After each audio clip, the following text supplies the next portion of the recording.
हम जो कोई खाना खाते हैं तो बचपन में कोई बहुत स्वादिष्ट खाना रहता होगा, मिठाई उठाई, तो जल्दी घोटता नहीं था आदमी उसको, हाँ उसको ज्यादा देर तक चबाता था।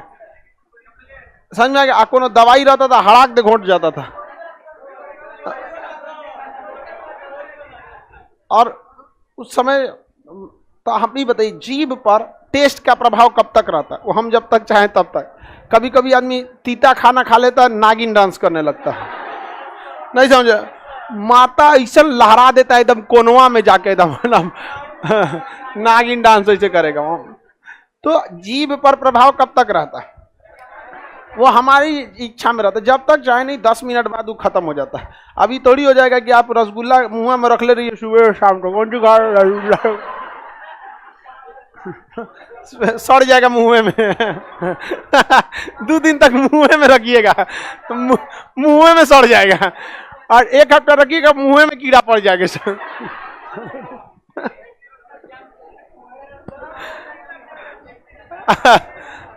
चीटी लग जाएगा और दिक्कत हो जाएगा, मुंह में चीटी लग जाएगा, ओकरो खा जाना। तो बताइए, इसका प्रभाव 0.1 सेकेंड तक रहता है। कितने सेकेंड तक? हम जो बात बोले हैं वो कितने सेकंड तक रहे? 0.1 सेकंड को हम 1/10 सेकंड लिख सकते हैं। अरे बतिया बराबर है, भाग देंगे तो 0.1 से। तो हम जो आपको बात बोले हैं ना, उसमें कितने देर तक आपके कान पर पड़ा? 0.1 सेकंड। अगर 0.1 सेकंड के बीच में 2 आवाज आ जाएगा तो दोनों सुनाई नहीं देगा, कंफ्यूज आ जाएंगे। तो फोन पे कभी बतियाते होंगे तो देखते होंगे दोनों बोल देता होगा, अच्छा सुनो ना, तो वो बोल देगा हाँ बोल, तो कहेगा अच्छा तुम ही बोल। होता है कि नहीं कभी कभी? समझ में? तू वो कहेगा ना ना तुम ही बोल पहले, एम उजरा ना, तो पहले तुम बोल, तो फोन काट दे तुम्हें। समझ में आ गया कि नहीं? गेलो। तो 0.1 सेकेंड के दौरान 2 आवाज आ जाएगी तो सुनाई देगा? नहीं सुनाई देगा। फिर आपको सुनाई नहीं देगा। तो एक ध्वनि से दूसरे ध्वनि में कितने का गैप होना चाहिए? 0.1 से या 1/10 से। यह पूछ एनटीपीसी का क्वेश्चन है, एक ध्वनि से दूसरे ध्वनि में गैप कितना होना चाहिए, तभी तो आप क्या कर सकते हैं, सुन सकते हैं। इंफ्रासोनिक ये क्या होता है? 20 हर्ट्ज से इसकी फ्रीक्वेंसी कम होती है। 20 हर्ट्ज से इसकी फ्रीक्वेंसी क्या हो जाती है? कम। 20 हर्ट्ज से कम होने की वजह से हम लोग इसे सुन सकते हैं क्या? हम इसे सुन ही नहीं सकते हैं 20 हर्ट्ज से कम।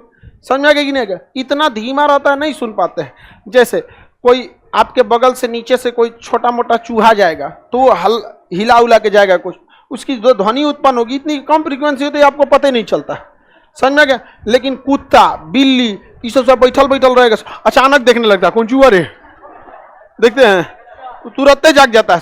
कुत्ता आराम से सोए रहेगा, अकरमा फिर खड़ा कर लेगा, कौन रे?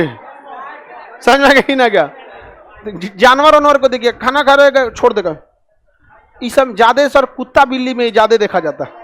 समझ में गई नहीं? गाय वगैरह ढीठ हो जाते हैं से, खाना तो हमारा मिलबे करता है हाँ, लेकिन तनी आंख उठा के देख लेता है कौन चीज हो गया। यहाँ पर भूकंप आता है ना, तो धीरे धीरे ध्वनि आती है, हल्का सा धीरे। 5 मिनट पहले कौन सी तरंग आती है? अवसरम, हम लोग को पता ही नहीं चलता। अब कुतवा सुन लेता है कि रे भाग रे भाई, भाग यहाँ, छोड़ दे, आपन गली होके चाहे केकरो, छोड़ यहाँ से, भाग यहाँ भाग जाता है सर। भूकंप आया था तो कुत्ता देखने को मिल रहा था, सब व्यवस्था देख लिया था, सब अपना साइड हो गया था सब। समझ गया? ये कह रहा है कि हमारा कुत्ता चुपचाप भाग गया, बताया भी नहीं वो क्या बताएगा तुमको तो बताइए, ये ध्वनि हम सुन सकते हैं? कौन सुन सकता है? जानवर। कौन सुन सकता है? या कीट वगैरह क्या कर सकते हैं? सुन सकते हैं। जानवर या कीट वगैरह सुन सकते हैं। सांप का कान नहीं होता है, वो बेसिकली कंपन को सुनता है। किसे सुनता है? कंपन को। जब बीन बजता है ना, तो बीन की ध्वनि नहीं सुनता है, बीन से जो कंपन आती है उसे सुनता है। और कंपनों की संख्या को ही आवृत्ति कहते हैं, जिसमें हर्ट्ज होता है। क्या होता है? हर्ट्ज। तो हम लोग जो होते हैं, हम लोग से ज्यादा अच्छा से कंपन कौन भाप लेता है? सांप।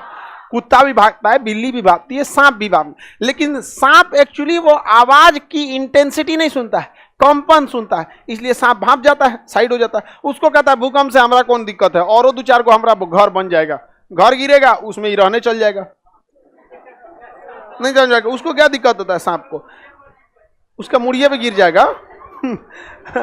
उतना भी घर गिरता है तो ऐसा नहीं रहता है कि उसमें कोई बच ही नहीं सकता। जब भी भूकंप आए ना तो कोना में घुस जाइए, किसी भी घर के कोना पे। अब जैसे ये घर है, अब घर घर में अक्सर देखिएगा ना तो इंडियन घर का एक कल्चर होता है, एगो छज्जा निकाल देता है। क्या निकाल देता है? छज्जा निकाल देता है ताकि वो पे सामान रखेगा। तो ये छज्जवा के किनारवा मत आइएगा, ये छज्जा मजबूत नहीं होता है। पता चलेगा कुछ गिरे ना गिरे छज्जे गिर जाएगा। तो जिस कोना में छज्जा नहीं है उस कोना में आप अगर खड़े हो जाएंगे तो घर जो गिरेगा भी ना तो उसमें कुछ कोना कोनी बच जाएगा, तो आपका मुड़िया फूट जाएगा। तो हेलमेट तो मिलेगा नहीं घर में, बाल्टी ओढ़ ले ससुर। देखिए बात समझिए, अगर एक इतना बड़ा, अगर ये घर इस तरह से गिरता भी है, अगर गिरता भी है इस साइड में, तो ऐसा कोई टुकड़ा भी गिरता है तो बाल्टी उल्टी ओढ़ लोगे भाई, उस समय तो बच तो जाएगा। पता चला टुकड़े आके लग गया इसमें। या फिर कोई चौकी हो तो कोना में चौकी लगाए ना, सीधे घुस जाइए, सीधे कर चौकी में नीचे। घर जो गिरता है ना तो एक दीवार दूसरे दीवार पे रुक जाता है। ऐसा नहीं है कि कोनो समोसा थोड़े कि बैठ गया तो चपा गया, ऐसे घर गिरता है तो एक दीवार दूसरे दीवार पे क्या हो जाता है, रुक। और हर घर एक दूसरे से जुड़ा हुआ है, समझते ना? ऐसा नहीं है कि पूरा अब एकदम परमाणु बम थोड़े मारा है, उसमें कुछ संभावना रहती है, घुस जाइए वहां पर कुछ ओढ़ ओढ़ कर।